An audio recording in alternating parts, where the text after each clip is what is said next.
السلام عليكم، مرحبا بكم حبيباتي في فيديو جديد. مرحبا بكم مع طلبيه جديده وغاطو. كما راكم تشوفوا تاع اليوم حلوه الصابلي بالكونفيتور بالتزيين الكلاسيكي، حاجه شابه يدوب في الفم، طراوه وبنه ماشي نورمال. غادي نشاركها معكم كما ولفتكم نشارككم كاع الوصفات والطلبيات اللي جوني. نبدا بالعجينه اللي هي 250 غرام زبده ولا مارغرين طريه، مغرف صغيره تاع لافاني. ولافاني هنايا نخدموا يا اما بتاع الميزان يا اما تاع المرجان. انا اكثريه نخدم تاع المرجان، نشري الساشي تاع 400 غرام ولا 500 غرام هكا، يدير حوالي 20,000. بصح واحد الريحه تهب اللافاني وعليها الكلام. درت مغرف صغيره تاع لافاني مع زوج مغارف كبار تاع الزيت. كما نعرفوا كل 100 غرام تاع زبده ولا مارغرين تقابلها مغرف كبيره تاع الزيت. زدت كاس تاع ام وليد سكر غلاس، سكر ناعم ما يعادل 120 غرام. عندي حبه تاع بيض كامله على حراره الغرفه مع صفار بيضه، حبه كومبلي ونديرو صفار بيض. نحرك بالمغرف. انا نفضل كي نكون باغيه نخدم بالباتور نفضل الاولى نحرك بالمغرف باش هذاك السكر غلاس شويه يذوب لي، وكي ندير الباتور تاعي ما يقعدش يطير في السماء. راكم فاهمين؟ على هذه كي نكون دايره الباتور الاولى نخلط تخليطه هكا خفيفه بالمغرف، من بعد نكمل بالباتور حتى نتحصل على خليط كريمي ولا نقولوا حنايا بوماد. واللون هذاك يولي من صفر يولي فاتح رايح للابيض. سينو خدمي بالكف تاع يدك هكا خلطي ولا بلا ماغيز. بعد اللي ولا لي الخليط تاعي هكا شغل بوماد، غادي نزيدو كاس تاع المايزينا ما يعادل 120 غرام مايزينا اللي هي النشاء. وكيف كيف نجيب المغرف ونخلط غايه. من بعد عادة نجيب الباتور وندرب مليح مليح بالباتور حتى هاد المكونات قاع يتخلطوا لي غاية مع بعضهم. شفتوني البنات بلي ما راني نبخل عليكم بحتى معلومة في جميع الوصفات. على هذه ماذا بكم ما تبخلوش عليا بالجام وبالبارطاج وبالتعاليق تاعكم الإيجابية اللي بها نزيد نحط لكم دي فيديو كتر ووصفات كتر بإذن الله. ديروا لنا جام، ولا ما راكيش ابوني معنا في القناة باسكو عندنا بزاف وصفات تحتاجيهم. رمضان راه قريب والعيد راه قريب، يعني غادي تحتاجي بزاف المملحات والحلويات اللي راهم في القناه. هنا الشيرات نزيدو الفرينه غير بشويه، ما تكتريش باش ما تنشفلكش العجينه تاعك.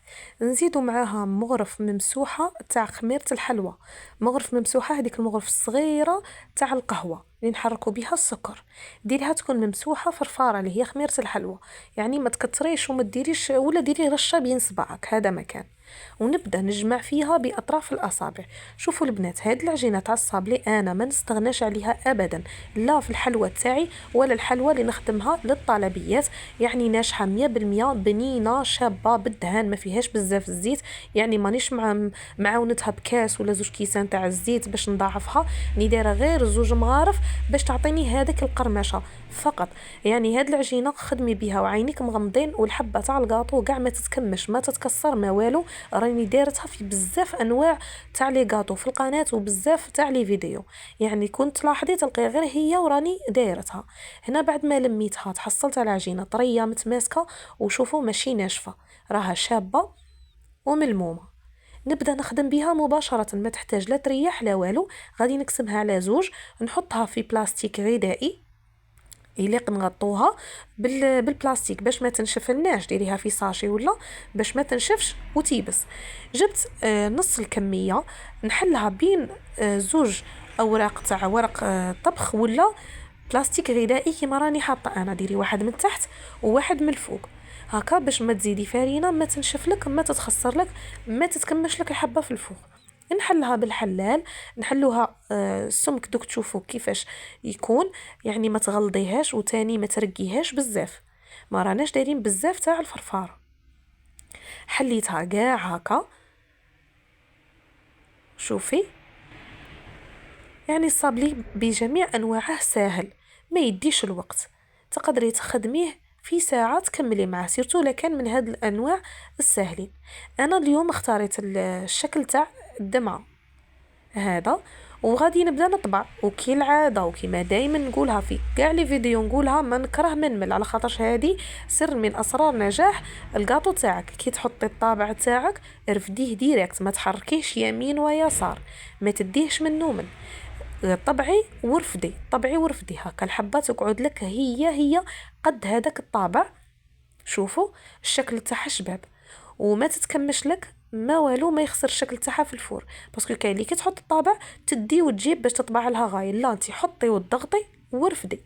هذه دائما نقولها، دائما كاع لي فيديو تاع الصابلي قايلتها ونعاودها وما زلت نزيد نعاودها. باسكو كاين اللي راها تتفرج في هذا الفيديو ما تفرجتش الفيديو السابق.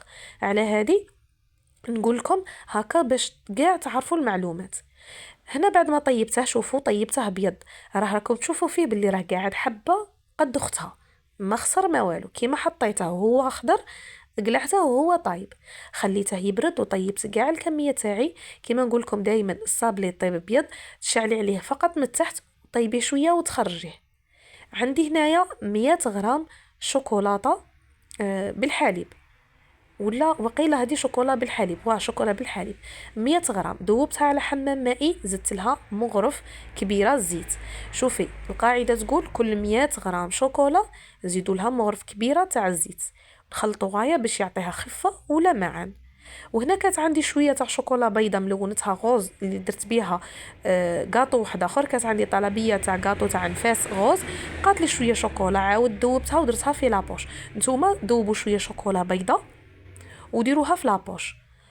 وجبت الحبات تاع الكاطو تاعي وكلاصيت غير الوجه الفوقاني. شوفوا كي لصقت حبه مع حبه، هنا مازال ما لصقتهمش، غير وجدتهم، درت حبه مع حبه. نجيبوا الوجه الفوقاني نغطسوه في الشوكولا ونرفدو، ما غاديش ياكل لك بزاف. 100 غرام شوكولا غادي دير لك 26 حبه على ما اظن، 26 حبه. خططت بهذيك الشوكولا البيضه ولا الغوز اللي كنت دايرتها في لابوش، خططت خطوط رقيقه، وبالكوردون درت هذه العفسه تاع الملفاي. نديرو خطوط بهذه الطريقه، نعاودو ندو من الجهه الاخرى، تجيني تزيين الملفاي. حاجه سهله. نخلوه ينشف. بعد ما ينشف لي الكاطو تاعي من الشوكولا، نروح نلصق حبه مع حبه. شوفوا هنا كنت دايرتها فوق بلاستيك غذائي باش كي نرفد الحبه الشوكولاط هذا كي ينقلع فاسيلمون وما تتهرسليش. شوفوا شحال جا شباب ومتحوف بعد اللي نقلعوا له هذوك الزوائد اللي راهم منومن. عندي هنا كاوكاو محمص ومطحون شويه بين رقيق وخشين، وعندي كونفيتور تاع المشماش بالمغرف ولا بالبانسو. نلصق حبه مع حبه بالمربى، حبه ما تكونش فيها الشوكولا مع حبه فيها الشوكولا، نلصقوهم هكا. ونجيبو بالصبع تاعنا منا ولا بالبانسو، ديري كاع هذاك الاطراف، ديري فيهم الكونفيتور وروحي رمضيهم في الكاوكاو المحمص والمطحون. وكيما تنجموا ديروا نواه كوكو، باغ اكزومبل عندكم عقيقه ولا الكاطو تاع النفاس تاع بنت، ديروا نواه كوكو غوز، لونوه بالغوز. الا كان عندكم تاع ولد لونوه بالازرق ثاني كيجي شباب.